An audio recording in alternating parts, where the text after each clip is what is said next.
Hello everyone, I hope you had a great day. Guys, I am exhausted because defending your country is not easy. I must tell you one thing, my fingers are a little bit sore. But anyways, this video is not about me being patriotic with millions of other South Africans out there on those streets on social media. Let's go to the North Gauteng High Court and I have to ask, what on earth was that?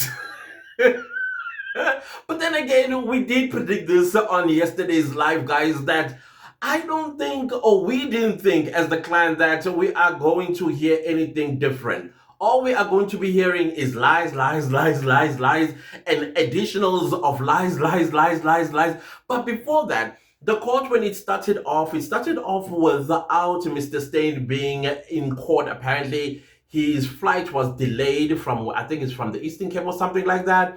And so the court was delayed by about an hour, 15 minutes or so. Okay, understandable. I've had delayed flights before while I'm running to a conference or a meeting of some sort. So that's okay. I can excuse that. But I want to say something that is so hilarious. Didn't you feel that Judge Rata's step it had some little bit of bounce? And like Papa or something like that. And I was like, sir, what's happening? What's going on with you? I want you to listen to this, just this part. Yeah, you say triple K. Yes, triple K1, Uh, triple K2, triple K3, yeah. triple K4. Is that not in a window? What is that? Have you ever heard Rata whenever the state is tabling evidence or exhibits, or the defense is tabling something, you will go, with such enthusiasm? What was that whole bounce about? I will tell you what the bounce was about. It was like, today we are going to get freed and exonerated from all the expose that the defense has brought into this court and the threat to go open a criminal case or open criminal cases against the people that cooked. Because, come on, guys, come on, I still say this. There may not be evidence, though, but one is tempted to say that there is a collusion between the state as well as the judge. Because that bounce in his voice, no, that was not Judge Rata. I'm so sorry. I mean, listen again. Like, really? And not only I'm just gonna fast forward a little bit. Not only did he have a bounce on in his voice, it is when Mr. Mnisi gets up and he's making a point about clarity so that they can also hear what the witness is saying, because to him it now sounded as if the witness was having a conversation with the state. Oh, Judge Rata jumps her. And you can tell that this is what he's going to do when the defense take the floor to cross-examine Steyn. He is going to be shutting them down like that. And then it's like, well, I heard him. Yes, fine. Nisi have said it many a times before that he does have hearing problems because he's growing a little bit older. So just because Rata is 78 years old and he's still sharpened with his eyes as well as his hearing, doesn't mean everybody has the same, gift as he does. Even myself, my hearing is starting to deteriorate. Not bad, but it's getting there. And I understood Mr. Mnisi saying, listen, can you try your little level best to also include us in this conversation? Hey, Rata was, and then Mr. Mnisi just shut him down and asked him, not addressing him as Judge Rata, but addressed him as the court and say, can the court please refrain from adding words in my mouth? Did Rata even squint after that? No, he went quiet. It was as if he remembered that I'm supposed to be quiet and act as if I'm hearing all of this that Steyn is going to say today for the first time. That was interesting, I must say, dramatic. And not only did he do something like that to Steyn, out of the blue, here he's going at Mr. Shololo. And Mr. Shololo was looking down and thinking to herself, what is this man talking about? I was like, what is he talking about? He didn't even play the record to say, this is what I'm talking about. Hey, it is as if Gizoba namhlanje these defense lawyers, because I think he's feeling a little relief that what Steyn is going to say on the stand is going to exonerate whoever that is trying to exonerate from the mess that was created by Advocate Baloyi. Because, of course, everything's going to lead to Advocate Baloyi. When a criminal case or criminal cases are opened, guess who's going to have to answer to those? It is Baloyi, when he's an accused. So we already seen in the past where Mr. What is it? Ramos? Not Ramos. I'm so sorry. The Judge Rata, how he has defended the career of Mr. Baloyi, that he would not jeopardize his career, he will not hide information, he will not withhold this, he will not do that, and it all came crashing down, almost at something like a building on his face. And now he has to do damage control. Okay, fine, let's bring Steyn. Steyn indeed eventually arrived in court. He was sworn in, and then Rata had to remind everybody that Mr. Steyn actually is not well. And I was like, oh, yeah, the fake sickness, we get it. Yeah, so that if Steyn somewhere, somehow along the line, when he finds himself tripping, he can always fall back and say, oh, today I'm not feeling well, may I please take a break, so they can go and caucus. That's how it sounded like to me. Like, listen, I'm just reminding you of what we discussed earlier. I'm just going to say this, and if ever you feel like you're being pushed against the corner, especially when it comes to the defense, just do what Pinky did. Cry illness, and I will adjourn so that we will recoach you, make you confident, take the stand the following day or X number of days, and then you tell the defense what they do not want to hear. That's how it sounded like to me. Because what was the necessity? What was the necessity? Why was it for the... We already know from the record of the last time when Baloyi tabled that Steyn could not be called right away because he is hospitalized. Anyways, let's continue with today's joke. So Steyn, of course, takes the stand. And I am sitting there and I'm thinking, okay, clarity, right? He's going to clarify the 2-hour thing, the 2 calls. He is going to clarify the towers, the situation, and the calls between, what's his name, Kenny Kumalo, and accused number 5, Kenny Kumalo, and accused number 3. Now he's telling us about a program, an AM something program. That, yeah, not all he does is just take the PDF. In fact, this is what he says. The information that he analyzes in the end, it first requested through a 205 from Vodacom. And then Vodacom will then submit it to TSU. TSU then, meaning the investigators, will then bring it to him for analysis. And then when he does, he takes this information, the PDF, throws it into this program, and then, I don't know, he goes to sleep or whatever the thing that he does. And then while he threw that, what do you call this, the PDF in the AB machine or program, the one that produces the data from Vodacom into Excel spreadsheet.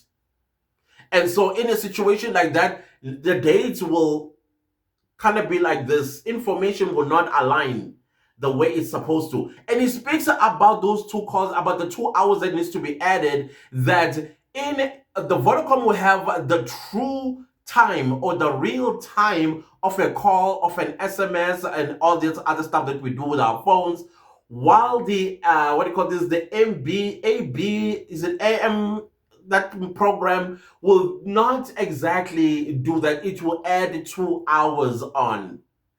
And I'm like, I don't know if I understand this whole thing, because if I remember well, I think they tried to explain the very same thing. That's why Rata remembered it.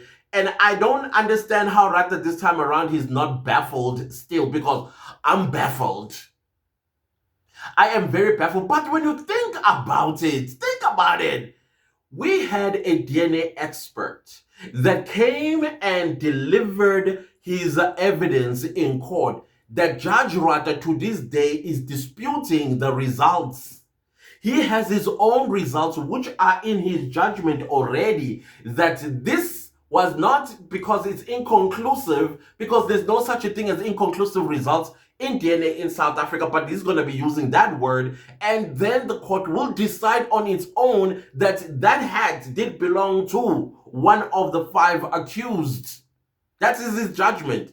So same goes with this stain being recalled. Remember how Pinky, when she was introduced, she was the Vodacom expert. Jiggy Jiggy, she's no longer a Vodacom expert, but Vodacom what coordinator or supervisor. And now this evidence of stain is to dispute that Pinky, when she took the stand, she didn't take the stand as an expert, but a person that supervises this sort of information. But the real expert here, it is Stain, and therefore Stain's testimony outweighs that of Pinky. And basically, in a nutshell, what I'm trying to say is the Vodacom recordings or records are to be disdained, to be thrown out, but the Stains one is to be accepted as the true evidence. The court misleading itself.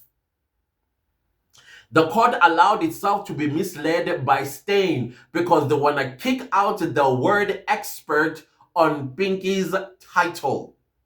But she was, I mean, you can go to the records. How many times Rata said she's an expert? Rata said she's an expert. Suddenly now she's no longer an expert, but she comes with a different title, and her testimony must not be regarded. But whose one must be regarded? The expert called Stain. That's how it sounded like to me. And Stain, he did not help the court at all. Instead, he was adding new things. He was now elaborating by adding. Back then, he was just passing the AB machine or the AB program or the AB app, whatever he said, but he did not elaborate. And the judge did not ask for understanding, clarity, and all that stuff that today we are being subjected. But then I was like, I see why Ngome Zulu did not oppose. He was like, here's the wrong road, please hang yourselves. For all I care, I'm not going to oppose what is they big there. And then I realize I'm looking at him as the camera is panning towards them, and it's like, I saw him doing this a little bit, looking at if Gomez was gonna be looking back. It's like, I see the rope you threw, my friend. I see the rope you threw, but Mnisi, nonetheless, I don't think he's satisfied with anything that is going on in court, even though today's proceedings was short because the defense had to go and consult with the ballistic expert on their side. Apparently, he may have concluded with his ballistic testing, and he already has probably a preliminary report that he needs to consult with the defense lawyers, and therefore they go and consult with their clients. And I think sometime probably this week or next week, we are going to be hearing from the ballistic expert. And I suspect, this is my suspicion, and Rata uzosina ayibethele because of what I think he's going to say. I don't think the ballistic is going to come back with conclusive results for the defense. I think this ballistic expert may say that it was inconclusive, but I am hoping he's going to say this gun and this bullet, they are north and south. That's what I'm hoping we're going to hear, but I have a feeling it's going to say inconclusive. And if it's inconclusive, just like how Rata is going to treat the DNA test, he's going to say it was inconclusive, therefore this court takes the side that indeed this gun and this bullet are mother and son. And therefore, accused number 3 is as guilty as charged.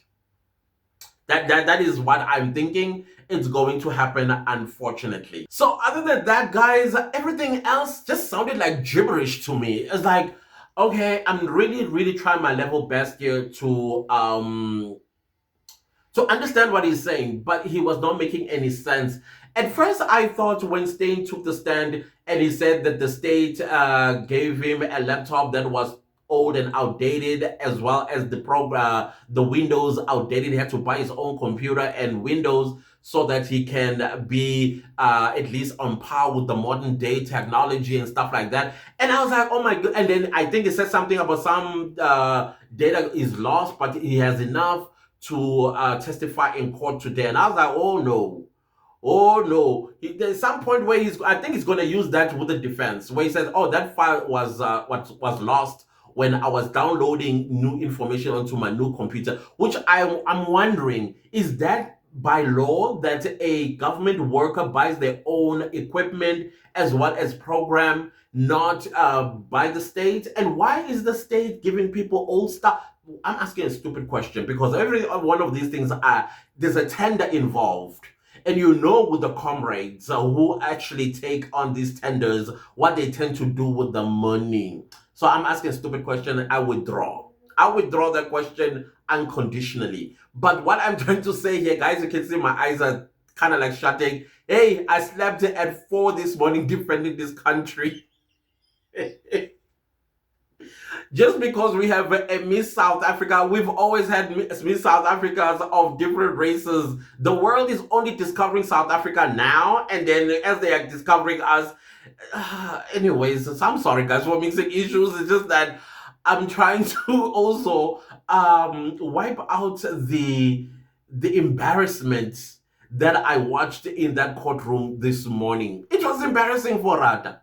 I mean, you could tell that his inflated tire deflated.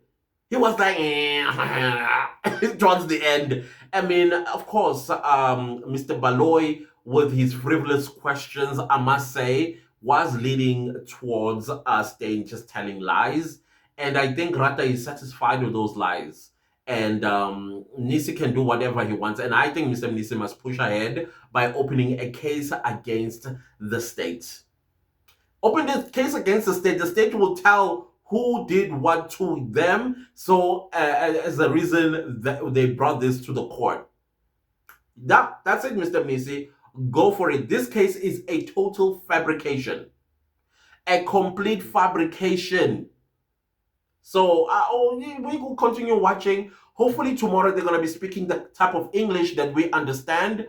Other than that, guys, that was that in court. But the Rata being bouncy, that was interesting. Anyways, guys, I gotta go. I have a meeting just now. YouTube is reminding me it's a Google Meet meeting that I have to attend. I was chosen for something, so I have to attend that meeting very quickly. Guys, that is all that I have for you. Please do not leave this video without liking, sharing, commenting, and subscribing. Again, guys, thank you so much for increasing the watch when it comes to ads. We're now sitting at 51% of you watching the ads, and I am immensely grateful to you guys. We can still do much more better than that.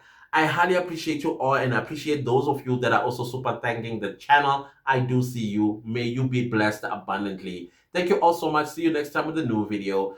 Goodbye. I gotta run.